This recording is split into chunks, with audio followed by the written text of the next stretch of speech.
Hey there, I'm Aki, and we just got a gameplay reveal trailer for Subnautica 2, completely out of nowhere.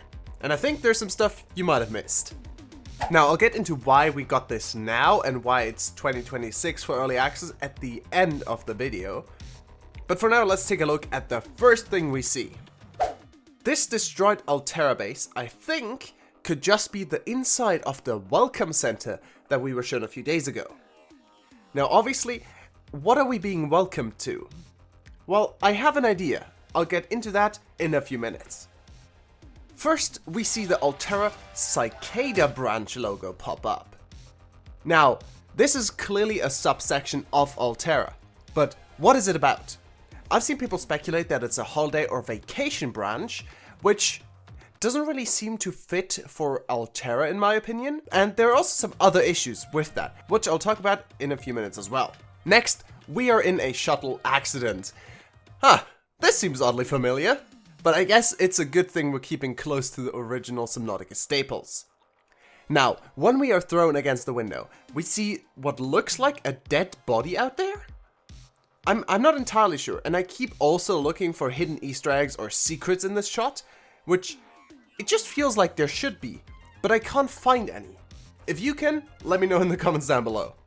You will sleep through 14 years of flight to your new home. You heard that right. 14 years of flight. Now that seems a little excessive for a vacation, don't you think? So I think Altera Cicada is a way for people to start over in the frontiers of space. Which also explains the welcome to your new home part. And immediately afterwards, we are shown a new tool for harvesting. This just seems like an even safer version of a survival knife, which leads me to believe that we will still not be getting any weapons. Because otherwise, I feel like they would have upgraded the survival knife or made it bigger or scarier, instead of making it a lot safer. And immediately, we're shown even more cool new stuff. This is, I think, a new submarine. I don't think it's the tadpole, or at least it's a very customized version of the tadpole. Which actually leads me to believe that we might be getting submarine customization. We are getting super customizable base pieces, so I think adding a few wings to a tadpole isn't too far off. Then again, it looks a little smaller than a tadpole, so it might just be a completely different sub altogether. Also, the moon pool in the shot looks either destroyed or very old, which fits in with the welcome center we saw. So I'm pretty sure that something went wrong during the 14 years it took us to get to the planet. Which, by the way, is called Caesura. I will miss the numbers in the planet names, but Caesura sounds awesome.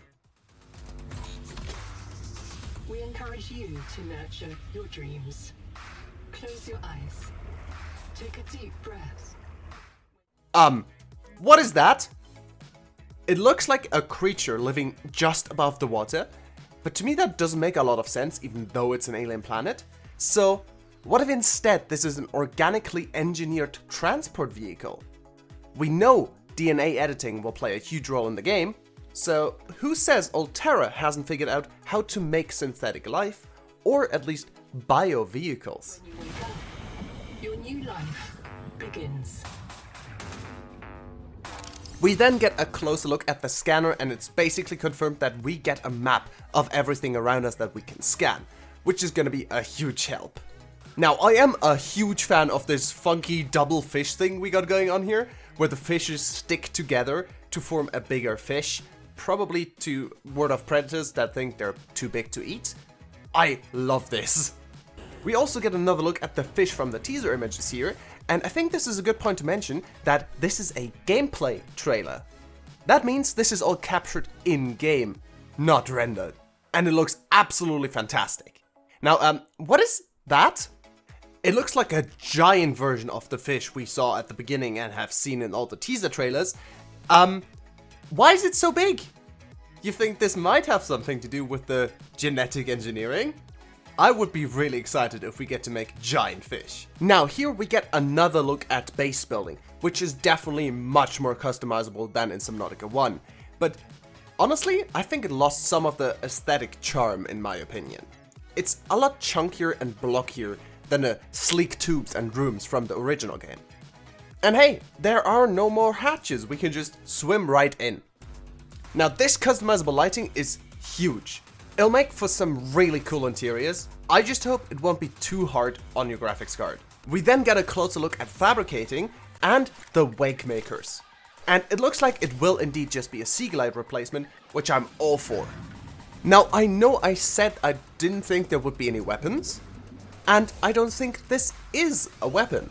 I think this is just a reskin of the repulsion cannon from Subnautica 1. If you look closely, it looks like it just pushes the water in front of it away. And this is the thing I pointed at in the last video about Subnautica 2, and it looks like it's intelligent? Now, I'm not sure what this is, so this is completely speculation, but maybe this is a base AI to help you with research and organization? It could have a funny personality, like some of the old PDA lines in Subnautica 1. Now, it is in an abandoned base, so it might just be here where we unlock it, or it's a sort of quest giver, where we need to do things for it in order to unlock information. Though to be fair, like I said in the last video about Subnautica 2, we saw it in a player-built base, so at the very least we can build one ourselves. It's probably none of this, but I don't have a better guess. Do you? Let me know in the comments. Now in this shot we can see that other people can hold onto the tadpole while it's being driven. I love that. That just means you don't need to build a submarine for everyone if you play multiplayer. And also means you have an early way to transport your friends without building a huge submarine. Now this shot, I have no clue where we are. This is most likely another ruined Altera facility, but judging from the lighting, we are much further down than before. And I don't know what Altera was doing at depths like this.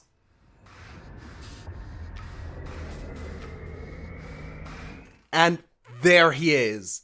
I still have no clue what he's called or what he does, but this is the creature from the reveal trailer. It seems to live in a scrapyard? So maybe he's collecting trophies of the things he destroyed, which in this case is mostly Altera stuff, I would assume. He definitely doesn't look friendly though. And I don't think this is actually the same creature. I think this is more of a centipede if you look at the body and the tons of legs. Not a fan. But it probably works similarly to a crab snake, where if you get too close, you get pulled into an animation. And that was the entire trailer. I'm really hyped for the game. The gameplay looks so fun and exactly what I'd expect from a Subnautica game. They nailed the atmosphere and vibe, in my opinion. And I'm excited to try out the new base building and to admire the graphics, of course. I mean, this game just looks gorgeous. But then there's this part. You read that right, 2026. What happened to 2025? Well, this is most likely what the whole leadership being fired thing was about. Right after I published my video yesterday, Jason Schreier published an article on Bloomberg. Both he and Bloomberg are extremely trusted sources. And it seems like Unknown Worlds Entertainment was due to receive a $250 million bonus if they hit their release target this year. Now Charlie and the other devs seem to think Subnautica is ready to release in early access, but due to the firing of the company leadership, Krafton can now delay the game and not have to pay them their bonus. So while I'm usually all for delays for quality, in this circumstance, I'm really not happy about it. If Charlie says the game is ready, I believe him. And the fact that Krafton managed to make me not favor a delay of a game is honestly impressive. Still, the game looks incredibly fun and I can't wait to dive into it and explore Caesura. Let me know what you think about the trailer and the whole leadership thing in the comments down below. And let me know what you're looking forward to most for Subnautica 2. But for now, thank you very much for watching, and as always, I'll see you next time. Goodbye!